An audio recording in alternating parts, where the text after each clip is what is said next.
Hi, my name is Simo and today we are making Seffa. But before that, I would like to thank all my sponsors, all 10,600 of you. Yes, the channel has passed the 10,000 subscribers mark just a month ago, and I wanted to make a nice video to thank you all. Thank you for watching, for liking, sharing, subscribing, commenting, arguing with me over the recipes. It truly warms my heart, and please continue helping the channel by taking your favorite video and just sharing it with all your friends. It really gonna help a lot grow this channel. Otherwise, check out my website. I have a full website where all the recipes are really well organized, ingredients, step-by-step instructions, also blog posts about how to use your pressure cooker and how to use your tagine, with many more to come. Other than that, let's make some Seffa. First, we're gonna start with the pasta. We need angel hair pasta. If you can, go for a Moroccan brand because it's definitely gonna get you better results. Then a 50 ml of vegetable oil, and I'm just gonna pour it on top of it and then give it a nice massage. You know, in Morocco we call this Bastilla. Means you're just gonna cover all of the pasta with oil and it's gonna help with the cooking process. Take your steamer and then add enough water to the bottom pot. So gently layer all of the Seffa right here. Stove on medium-high heat and just let it steam without a cover for 20 minutes. To make the chicken, first we're gonna need some smen. And then 2 tablespoons of vegetable oil.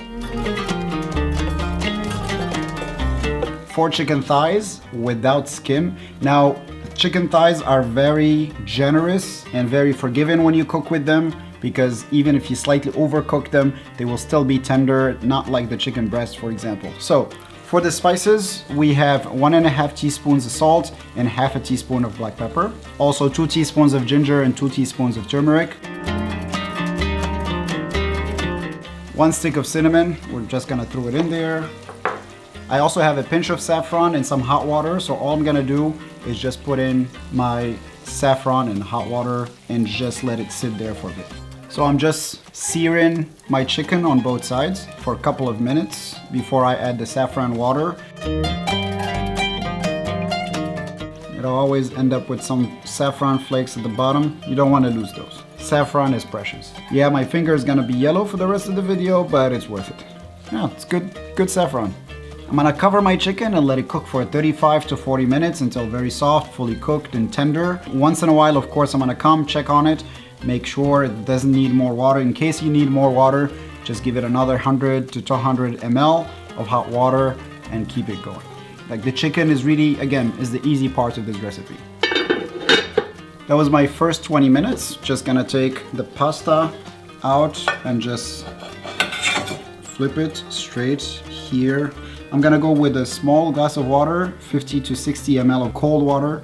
I'm just gonna pour it straight on it. It's almost like making couscous. You know, you wanna cook it really slowly because you don't want it to overcook. And at the same time, you want to open up all the clots and make sure that every thread of pasta is properly cooked and it's not clumping to other pieces of pasta. Then I'm gonna bring it back. So it's gotta cook for another 20 minutes. I'm not gonna cover it. I'm gonna let it cook slowly. I don't want it to get full of water and get mushy and soft. If you're gonna do this, do it the right way. Some people cook it through water or put it in hot water for like a minute or two and then put it back. Honestly, if you wanna do it that way, might as well just boil the pasta and that's it. Time to check on my chicken. Looks very good. Fully cooked. You can even see that some of the layers are starting to fall apart. Yeah, chicken looks good. I'm gonna let my chicken cool down and then I'm going to break it into pieces, remove the bones on all the joints. I'll show you how it's gonna look like. With the leftover sauce, I'm gonna add 3 medium onions chopped roughly into cubes and 100 grams of raisins. I'm gonna use all that leftover juices, fats and spices from the chicken to cook my caramelized onions and my raisins. I'm gonna leave the cinnamon stick stays in here and it's gonna taste really good. I'm gonna show you how I'm gonna use it. Another round of water, 50 to 60 ml of cold water. Just gonna spread it over my Seffa and again start working it. when you work this pho, especially if you do it with your hands, you also have a feel for, is it properly cooked? What pieces are clumpy? You can easily find them and just open them up with your hand. You can use the spoons, but of course, it's definitely gonna miss something.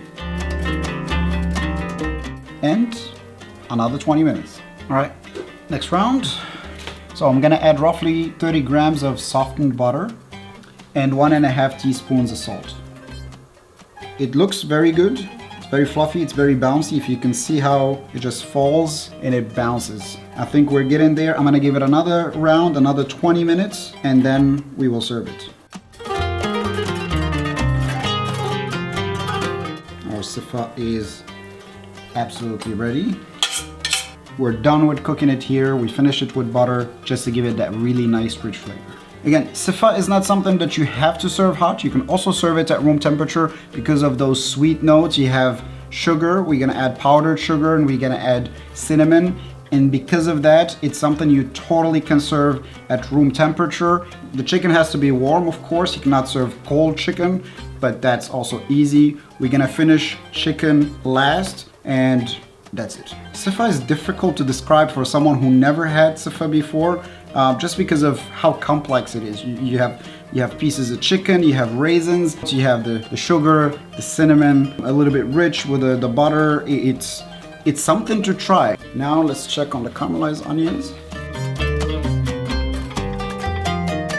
I'm just gonna dry it off of most of its moisture. I didn't add any sugar or any honey, yet they are very sweet, of course, partially because of the raisins, but also because of the onions cooking until all their natural sweetness comes out.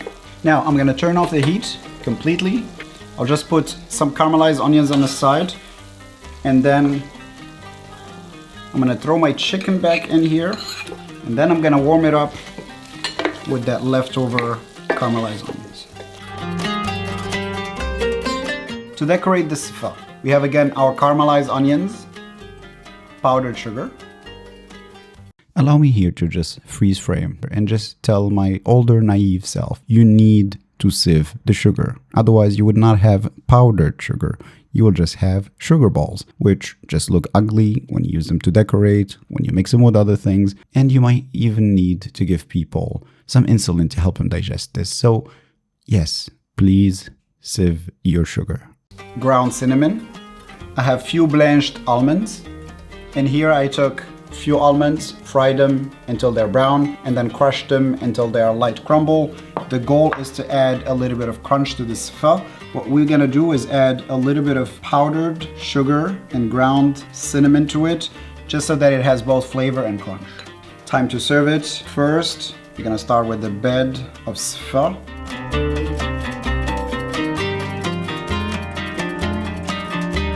What I suggest is to really keep it the most flat possible from the top, because that will make it much easier for you to be able to decorate it, and it's gonna look much nicer.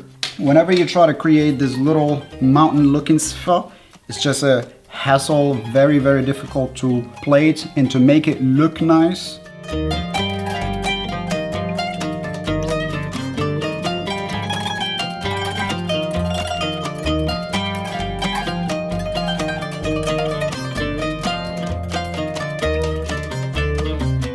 Thanks for watching till the end and for supporting the channel. I hope you enjoyed the Seffa today. Feel free to share your favorite video, maybe this one, with your best friends, and check out the website as well. I think it's really cool. And yeah, I'll see you in another video. Take care.